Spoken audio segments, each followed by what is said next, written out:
Hello everyone, AmyR here with Prairie Paper and Ink, and finally got my card made for this week's Color Throwdown Challenge. So to begin, I used my Tonic craft mat, and I have a stencil here, and I have my card base, which is some heavyweight white cardstock cut to 4 1/4 by 11 inches. So when folded in half, it's going to be an A2 size card. And then I'm using the My Favorite Things large polka dots stencil here, and I am not taping it down, just kind of holding it in place and putting it a little bit on an angle because I just want to use the paste more in the center and then let it kind of fade out. And I'm using the Tonic Glimmer paste because I'm obsessed with these. And this one is just the Moonstone. So it's so pretty. It just, the way it catches the light is gorgeous. So I just grabbed a bit and would start in the middle and kind of scrape the paste out towards the edges of the card, but not quite going all of the way. So once I'd done that, I'm scraping the excess back in the container, putting the lid on good and tight, and then I'm going to immediately wash off my stencil and my palette knife. And then the stamp set is My Favorite Things Birthday Girl Pure Innocence image. And I was rubbing it with my fingers. That's what I do when I have brand new stamps. I just rub them really well with my fingers and my hands, and then they're good to go. Because sometimes, or most of the time, new stamps have that kind of almost like a residue on them from the manufacturing process, and it kind of, ink will bead up on it. It won't stamp perfectly. So I find just rubbing my hands on them works great. Another thing would be to just stamp it multiple times onto scrap paper, and as you stamp it, clean it off, etc. That also conditions it, but I just find quickly rubbing my hands on the stamp works perfectly.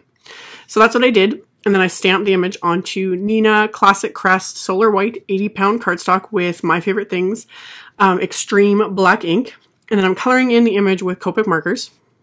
And every once in a while, I'll do extra shading when I'm doing skin tones. I don't do it all the time, but this time I thought about it.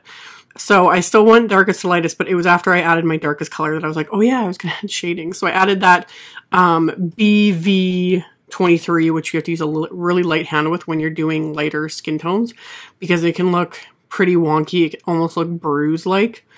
Even after I put it down, I was like, oh dear, this is going to be interesting. But as I blended everything together and added all the rest of the colors, it looks fine. So it's just something to kind of experiment with, but it's not necessary. You can kind of leave it out, especially when you're doing like whimsical images like this.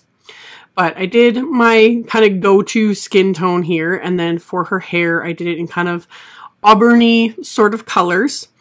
And then her gift bags, I did in greens and gray, since this color challenge is purple, green, gray, and white. And I'm purposely leaving her dress alone because I want to paper piece it, so there's no point coloring or doing anything with it. So I'm just going to get everything colored first, and one of the reasons I love Copic Markers is I made a little bit of a boo-boo with the green there on one of the gift bags on the left. It kind of went over the lines, but when I go in with my gray markers, I can push that green into the cardstock deeper and kind of push it away a bit so you can't even tell that I made a mess.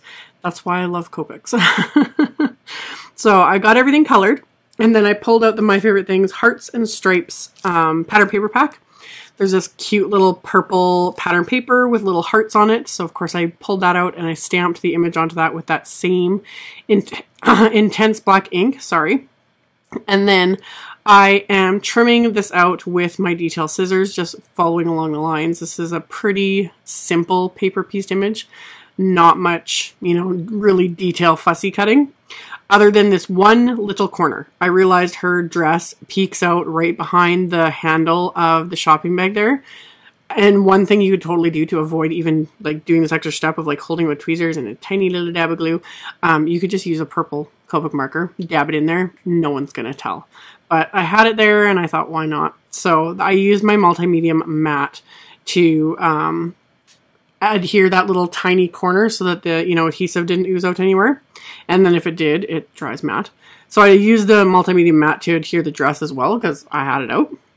So once that was all adhered, and I had coated the edges with a Tombow Tuxedo Black marker, or Memento Tuxedo Black, sorry, just to cover up the edges. And then I use my gray Copics, the same ones, just to add that bit of shading to her dress so that it's not just flat and sitting there and it looks weird. It helps kind of bring it in with the rest of the image. And then as a final little touch, I took my Uni-Ball white gel pen and added just a few little highlights here and there just to kind of get everything to pop. And then once I'm done all of my coloring and my paper piecing, I'm going to use the coordinating little Die-Namics die to cut out this image. So I'm going to tape it into place with some washi tape so that it doesn't move when I run it through my die cut machine. And then I also die cut one of the single stitch line tag corner rectangle frames Die-Namics. Such a long name for some of these. So I die cut some more Neenah 80-pound cardstock with this, and I'm coloring it with my Copic markers. I was thinking about, I wanted an ombre effect, and I was like, well, I could sponge some gray ink onto it. And then as I was coloring the image, the little Pure Innocence character, I was like, why don't I just use my Copic markers? I already have the grays out from the coloring, so I already have my like ombre right there. Might as well, it won't take very long.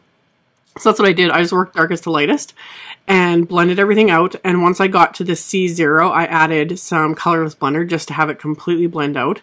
This took no time at all. I just used the chisel end of these markers, which I rarely ever use. So that worked perfectly. So after I'd done that, as I was doing that, I was like, maybe I should do the same thing for the sentiment, because I'm like obsessed with ombre, all the things. So I die cut more frames because I want to stack everything, and I found that the new Hooray sentiment would fit on the inside of that, so I can die cut them at the same time and not waste extra cardstock. So I die cut 3 more frames and then 3 of the sentiments from some white cardstock.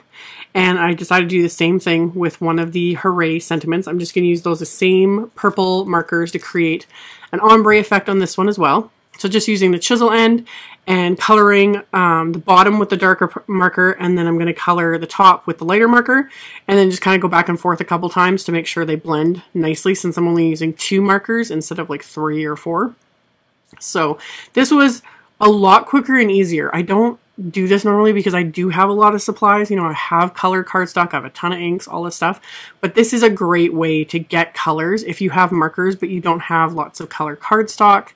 This is a way around it. Or if you don't have markers, you could just use inks and do the sponging like I've shown in a bunch of videos to, you know, create your own custom colors or to get the ombre effect. That's always just, there's just something about it. I really like it. So after I was done all my coloring, I'm going to stack all of these sentiments and frames with that same multimedia mat because I had it out. Might as well keep using it. So I just trace along the sentiment with the adhesive, and I'm going to stack all 3 layers together. So I really prefer this adhesive just because I've already got the fine tip applicator. It works good for smaller areas like this sentiment. With the frames, I normally would use maybe a different style of adhesive, like my Nuvo adhesive. But again, I was just using what was right in front of me and already open. I thought, might as well, you know, stick to somewhat minimal supplies. I tend to use, you know, 4 different types of adhesive, 3 machines, 15 markers. My supply lists for some of my cards are rather ridiculous because I have so much. But there are definitely ways to use a lot less and get similar effects. So I'm trying sometimes to limit myself a little bit. So after I got my frame and sentiment all stacked, I'm going to use that same adhesive to adhere the frame. And after I get in place, I'm going to stack acrylic blocks on top of it because I'm adhering it to this card base that has all this glitter paste on it. So there's all that texture from the glitter paste. So I want to make sure this like really gets a chance, the adhesive to soak in and hold everything in place. So I put the acrylic blocks on top of it. It only takes a few minutes. And then that made sure the frame adhered into place. And then for my little character, I decided to pop her up just a little bit with some of the Simon Says stamp foam tape. It just gives her a little bit of dimension, but it also adheres a lot nicer because, again, I'm adhering right on top of something that has that texture and dimension, so you got to be a little more aware of what you're adhering to make sure it actually stays. And foam tape, that's my like go-to for just about anything. If you're having a rough surface, if it's glittery or textured or whatever, pop it on with some foam tape. So after I got my little people, my person in place and the frame, the sentiment, I just added adhesive on each end and then I attached it across the frame. This just kind of worked out perfectly how everything just fit. I love when that happens. And then as a final little bit of embellishment, I used my Nuvo Aqua Shimmer pen because it was literally sitting on my desk right in front of me. And I thought it would look cute on the sentiment, and because it's not super sparkly, like looking at it straight on, it just looks normal, but when it catches the light, you've got that bit of sparkle, but it's not overpowering. So I did that, and then on the inside of the card, I stamped Sentiment from the set with that same extreme black ink. And then I cleaned off my little main image there, and I'm just inking that up with some Periwinkle ink from MFT. I'm going to stamp that just to, you know, give the inside a little extra something. And that finished off my card. So I'm going to turn on the flashlight on my phone so you can kind of get a better idea of how this sparkles when light catches it. It's just the embossing paste and the aqua shimmer pen. Love them. They're so much fun. So as always, I will have a link below the video to my blog post with a link to all the supplies used. You can check that out below if you are interested. Thank you all so much for watching and subscribing and thumbs upping and commenting on my videos. And I will see you all very soon in the next one. Bye!